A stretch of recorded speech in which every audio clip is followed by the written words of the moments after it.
안녕하세요. 성도 여러분 반갑습니다. 오늘 153 성경 통독은 141일 차가 되는 날입니다. 오늘은 로마서 3장에서 10장까지 읽겠습니다. 로마서 3장 내용을 요약해드리면 많은 성도들이 오해하거나 혼란스럽게 여기는 것이 있는데요. 바로 율법과 은혜 혹은 믿음과 행함입니다. 율법은 우리의 죄를 깨닫게 하고 그리스도의 은혜는 우리의 죄를 씻어 주십니다.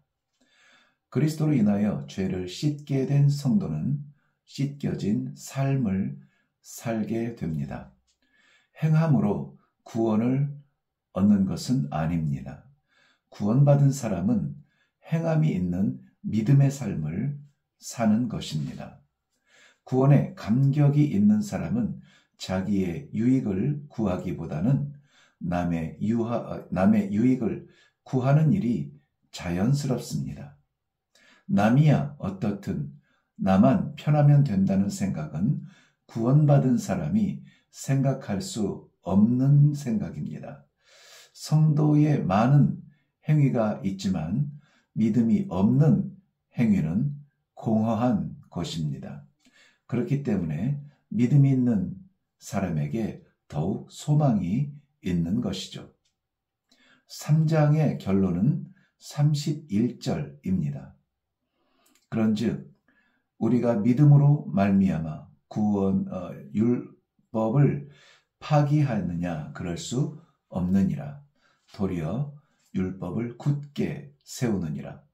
행위가 의미가 생기려면 믿음이 있어야 합니다.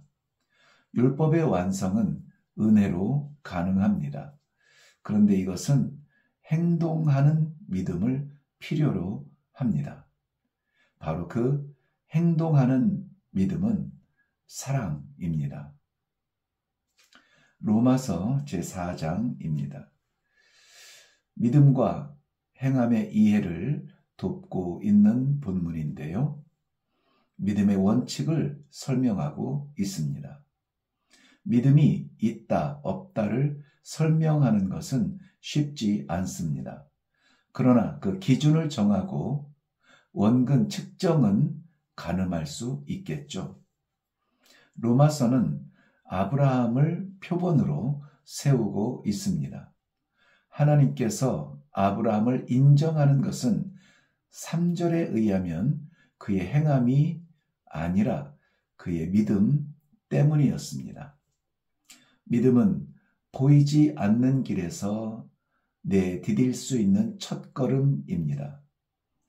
그래서 21절은 약속하신 그것을 또한 능히 이루실 줄을 확신하노니 라고 기록합니다. 하나님의 약속은 그 자체가 보이지 않는 실체입니다. 사람들은 뭔가 자꾸 요구하는 그런 습성이 있는데요.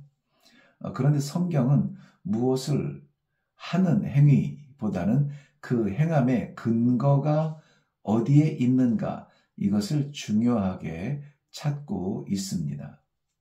그러므로 아직도 하나님께 귀히 여기고 열방의 모범으로 삼으시는 사람은 아브라함의 혈통적 후손이 아니라 아브라함의 믿음의 후손이 되는 것입니다.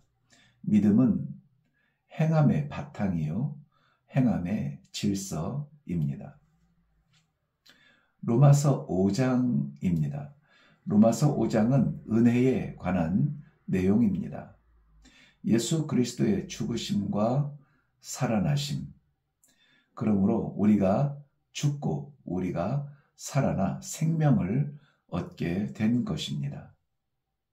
믿음으로 의롭게 되었고 믿음으로 불안해서 소망으로 변하고 믿음으로 죽음의 분리에서 하나님과 하나 되는 화평을 누리게 되었습니다.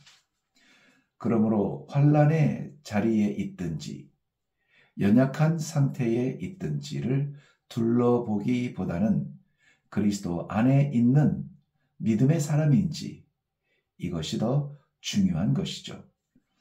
우리는 믿음으로 의롭게 되었으며 구원을 얻으며 하나님과 화목하게 되었습니다. 하나님의 완전한 창조의 세계에서 한 사람의 범죄, 즉 불순종으로 말미암아 하나님과 분리되는 죽음 아래 있었던 것입니다. 그러므로 그 질서, 불순종의 질서 아래 있는 모든 사람은 예외 없이 다 생명과 분리된 죽음의 상태를 벗어날 수 없는 것입니다. 그래서 기독교에서는 그토록 순종과 불순종의 경계를 두려워하는 것입니다. 그렇지만 한 사람의 의, 즉 순종으로 말미암아 그 이름을 믿는 모든 사람은 믿음의 질서를 따라 다 죽음에서 건져져서 생명의 특권을 받게 된 것입니다.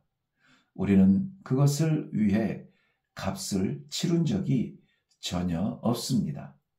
그저 오직 그 일을 행하신 예수 그리스도를 믿는 것입니다. 이 믿음만으로 우리가 예수 그리스도께서 이루신 그 영원한 생명을 누리는 것, 이것이 은혜입니다. 무언가 공을 들이고 정성을 들여서 누리는 것은 은혜 아래서는 말할 수 없는 것입니다.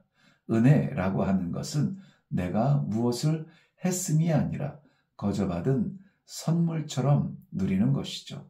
하나님께서는 영원한 생명을 우리에게 선물로 믿음 안에 포장해서 주셨는데요.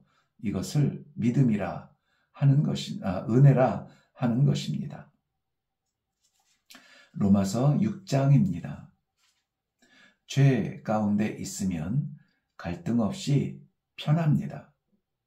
육신이 원하는 대로 하면 되죠. 의 가운데 있으면 갈등 없이 평안합니다. 하나님의 영을 따라 살기 때문입니다. 문제는 육신의 삶에 영의 새로운 변화가 일어날 때에 갈등이 생기는 것입니다.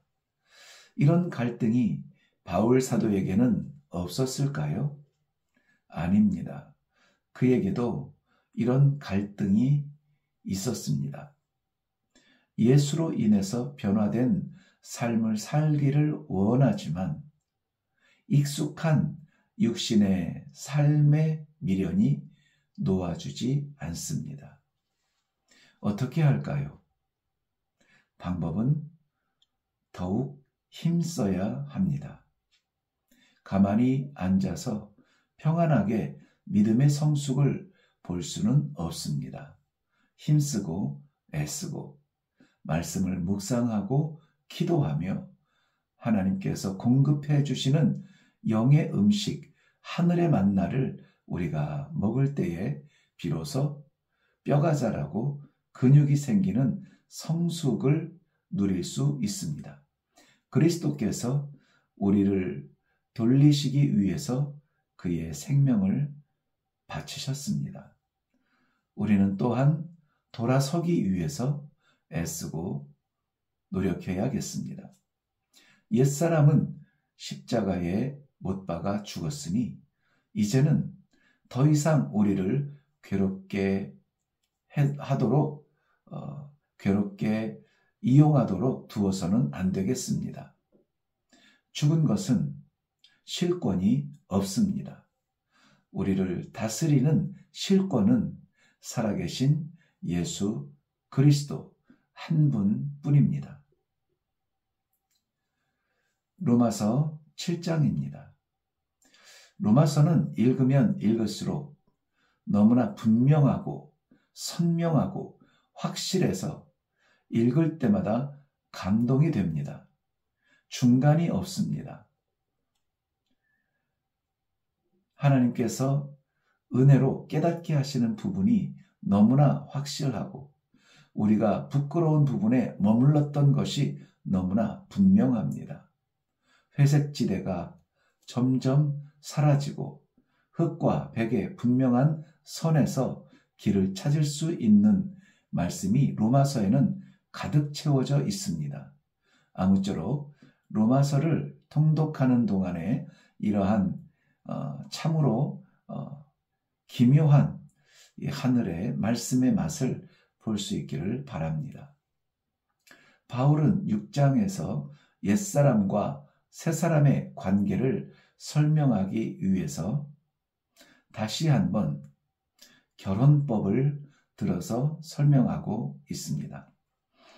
남편을 두고 다른 남자와 함께하는 것은 간음죄에 해당하고 이는 율법에도 돌에 맞아 처형당할 일입니다. 그렇지만 남편이 죽은 경우에는 다르죠. 정당하게 새롭게 결혼의 길이 열리는 것입니다.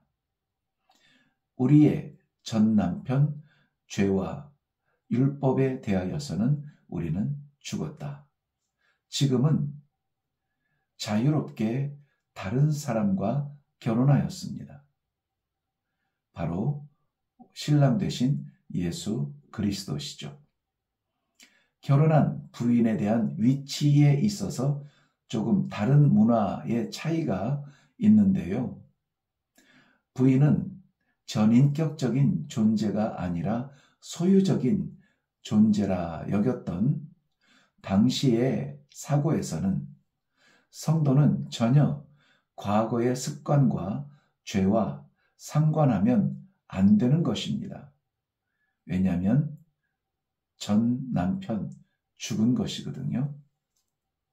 우리의 새 신랑, 즉 이 아내의 주권자, 실권자는 새 신랑 되신 예수 그리스도 뿐입니다. 그분만으로 살고 그분과만 존재해야 합니다. 그래야 그의 신부가 되는 것입니다. 로마서 8장입니다. 로마서를 보석반지의 보석이라면 로마서 8장은 그 보석에 반짝이는 빛과 같은 본문이라고 많은 사람들이 이야기합니다. 로마서 8장이 성경에 기록된 것이 얼마나 큰 은혜인지 모릅니다. 성도가 부를 수 있는 찬양 중에 찬양이기도 합니다. 누구라도 이 8장의 말씀을 읽으면 찬양하게 됩니다. 오늘 우리 로마서 8장을 읽으시면서 이 찬양이 회복되기를 바랍니다. 아무리 악한 과거의 실존이었든 간에 그리스도 안에 있으면 결코 정죄함이 없느니라. 결코 단연코 무엇도 다시는 정죄함이 없느니라. 시작하고 선포하고 있습니다. 그리고는 그 사랑을 끊을 수 없느니라. 결론으로 끝맺고 있습니다. 누구도 정죄할 수 없다는 이 진리로 인하여 감사해야 하지 않을까요? 세상에 그 무엇으로도 끊을 수 없는 이 사랑의 진리가 여러분 확신이 됩니까? 기억하시기 바랍니다. 31절 하반절은 만일 하나님이 우리를 위하시면 누가 우리를 대적하리요? 아무도 대적할 것이 없다는 강한 말씀이죠. 로마서 9장입니다. 9장 이후에 11장까지는 또 다른 주제를 다루고 있는데요. 이스라엘 백성을 일방적으로 택하셨던 과거, 그리고 지금 그들을 책망하시는 것, 그리고 미래에 이스라엘을 다시 모으실 것을 말씀하고 있습니다. 본문의 대상은 특히 유대인을 향하고 있지만 유대인만 향하는 것은 아니고요. 그리스도로 인한 새로운 믿음의 공동체의 여러 문제들이 여기에서 많이 해결되는 것을 볼 수가 있습니다. 7장에서 보여주시는 이스라엘의 7가지 특권이 있는데요. 먼저는 양자됐다는 것. 그 다음은 양자들에게는 영광이 있다는 것. 그 영광은 언약, 약속되었다는 것. 그리고 이것은 율법도 파하지 못한다는 것. 이 약속을 받은 자들은 하나님을 인정하고 예배자가 된다는 것. 그리고 예배를 통하여 이 약속이 실현되어진다는 것이죠.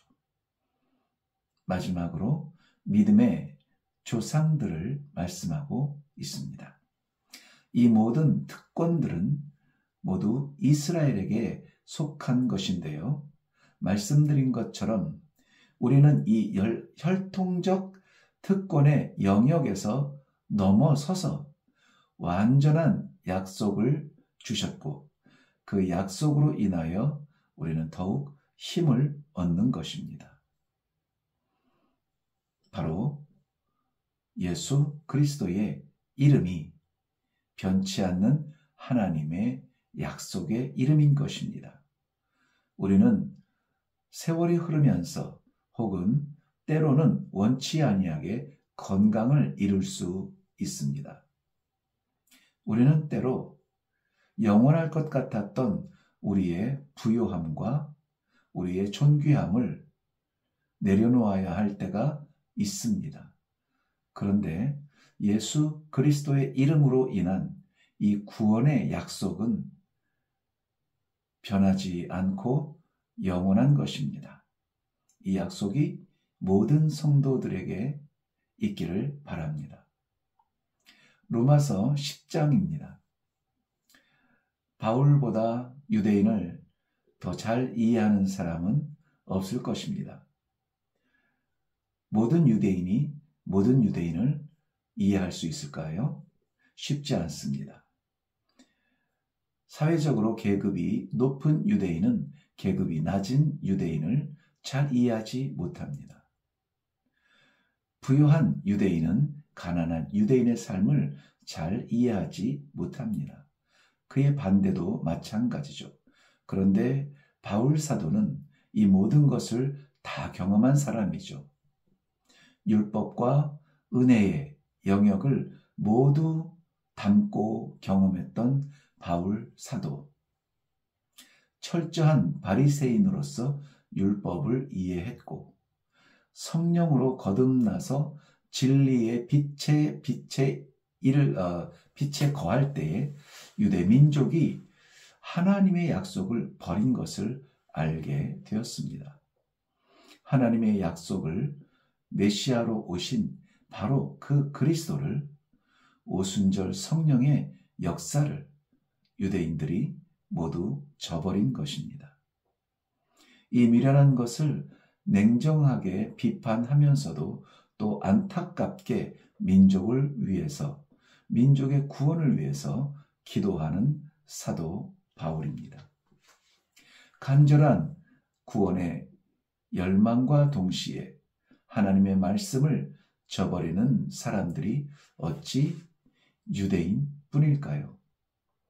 본문 6절부터 17절의 내용을 신중하게 묵상해 볼 수 있기를 바랍니다.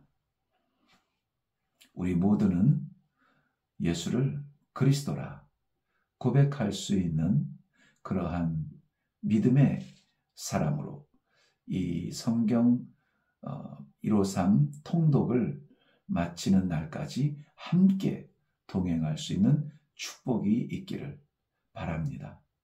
오늘도 여러분 말씀에 의지하여 이 하루에 생명의 길이 활짝 열리는 복이 있기를 바랍니다.